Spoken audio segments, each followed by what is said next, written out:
Episode number 96.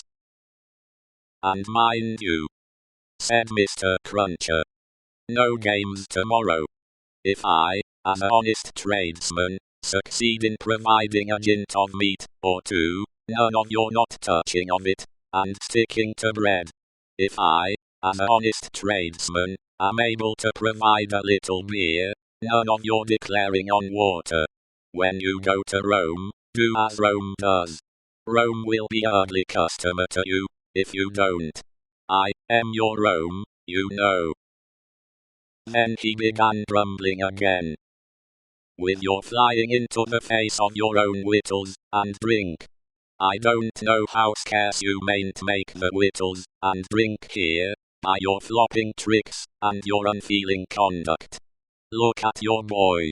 He is yourn, ain't he? He's as thin as a lath.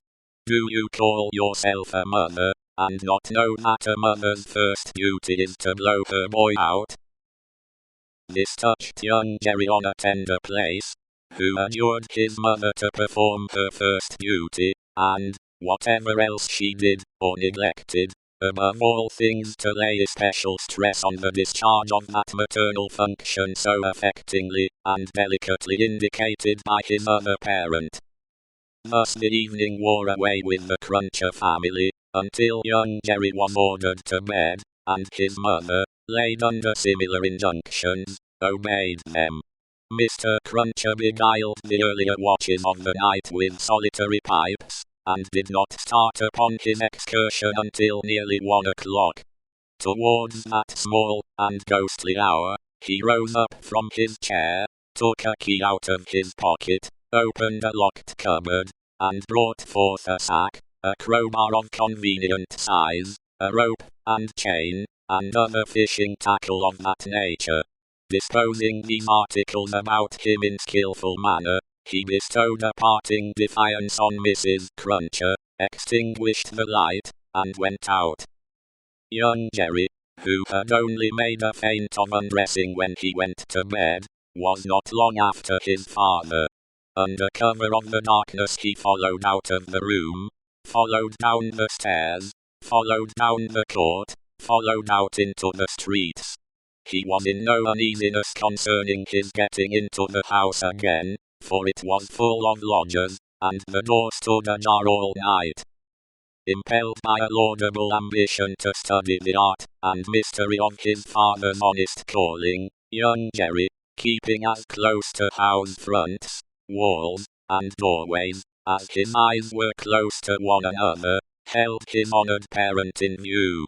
The honored parent, steering northward, had not gone far, when he was joined by another disciple of Isaac Walton, and the two trudged on together.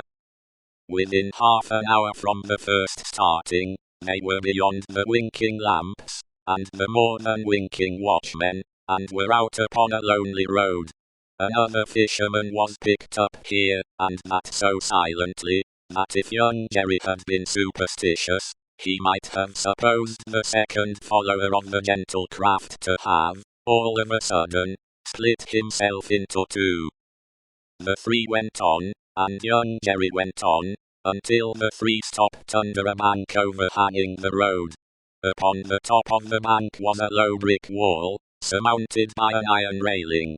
In the shadow of bank and wall the three turned out of the road, and up a blind lane, of which the wall, there, risen to some 8 or 10 feet high, formed one side.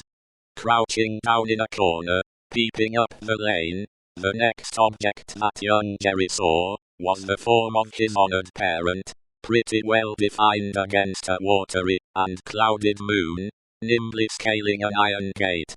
He was soon over, and then the second fisherman got over, and then the third. They all dropped softly on the ground within the gate, and lay there a little, listening perhaps. Then, they moved away on their hands and knees,